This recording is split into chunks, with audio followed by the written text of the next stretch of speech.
کسان ساتھیوں، آج آپ سے میں جس موضوع پہ بات کرنا چاہتا ہوں وہ ہے ٹماٹر کی ایک بہت ہی خطرناک بیماری جس کو ہم ٹماٹر کی بلاسم راٹ کی بیماری کہتے ہیں۔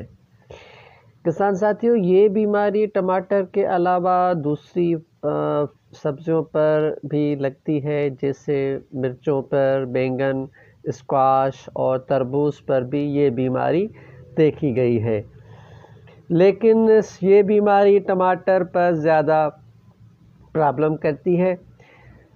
اور آپ نے یہ دیکھا ہوگا کہ یہ بیماری اسپیشلی پنجاب کے اضلاع جیسے خانیوال، چنیوٹ اور فیصل آباد میں اس بیماری کا بہت بڑا حملہ ہوا، جس سے کسانوں کی فصل پہ بہت زیادہ پیداوار پہ بہت زیادہ نقصان ہوا۔ کسان ساتھیوں، اس بیماری میں پھل کا رنگ جو ہے وہ کالا سا ہو کر اندر چپک جاتا ہے، اور اگر پھل پر کوئی پھپھوندی کا حملہ ہو جائے تو پھر سارا پھل کالا ہو جاتا ہے۔ یہ بیماری ٹماٹر کی 70% پیداوار متاثر کرتی ہے۔ کسان ساتھیوں، اب دیکھتے ہیں کہ اس بیماری کی وجہ کیا ہے۔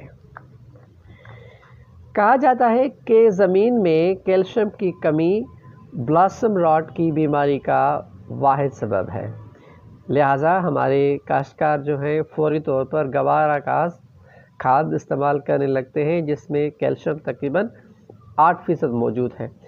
لیکن یہ بات اتنی سادہ نہیں ہے جتنی سمجھی جاتی ہے۔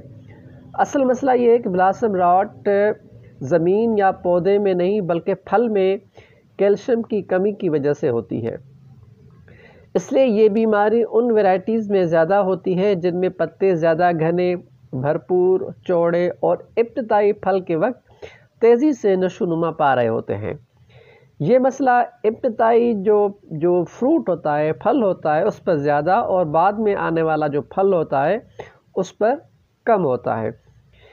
یہ مسئلہ تقریباً کسان ساتھیوں پہلی فروٹنگ کے بعد کہا جاتا ہے کہ خود بخود حل ہو جاتا ہے۔ ایک اور اہم بات اس بلاسم راٹ کے بارے میں یہ ہے کہ آپ کسان ساتھیوں سے یہ ریکویسٹ ہے کہ اگر اس بیماری سے آپ پریشان ہیں تو یہ ذہن میں رکھیں کہ کھادوں کا اندھا دھند استعمال نہ کریں۔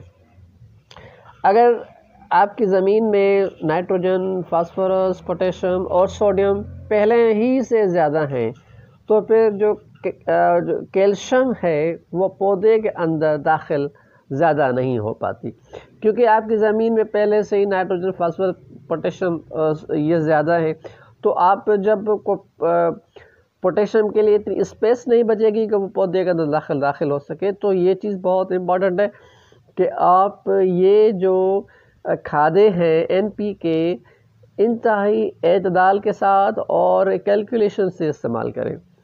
دوسرا حصہ اس مسئلے کا حل یہ ہے کہ آپ زمین میں وتر جو ہے وہ برقرار رکھیں اور مناسب وقفے سے زمین کو پانی دیتے رہیں اور زمین خشک نہ ہو پائے، تاکہ کیلشیم جو ہے وہ پودوں کو وقفے سے ملتی رہے اور یہ جو کیلشیم ہے یہ فروٹ تک بھی پہنچتی رہے۔ اس کے علاوہ ایسی کھادیں استعمال کریں جن میں کیلشیم وافر مقدار میں موجود ہو۔ اب جیسے نائٹروفاس ہے، اس میں کیلشیم تقریباً 9% ہے، اور گوارا کھاد میں کیلشیم تقریباً 8% موجود ہے، اور سنگل سپر فاسفیٹ میں کیلشیم تقریباً 16% یا 16% موجود ہے۔ جپسم ڈال کر بھی آپ کیلشیم کی کمی کو پورا کر سکتے ہیں۔ تو کسان ساتھی، امید ہے کہ آج آپ کو یہ ویڈیو پسند آئی ہوگی، اور انشاءاللہ اگر آپ نے ان چیزوں پہ دھیان دیا تو آپ اس بیماری سے اپنے فصل کو بچا پائیں گے۔ ویڈیو دیکھنے کے لیے بہت شکریہ۔ چینل کو ضرور سبسکرائب کریں اور دوستوں کے ساتھ بھی شیئر کریں تاکہ ان کو بھی فائدہ پہنچتا رہے۔ Thank you so much.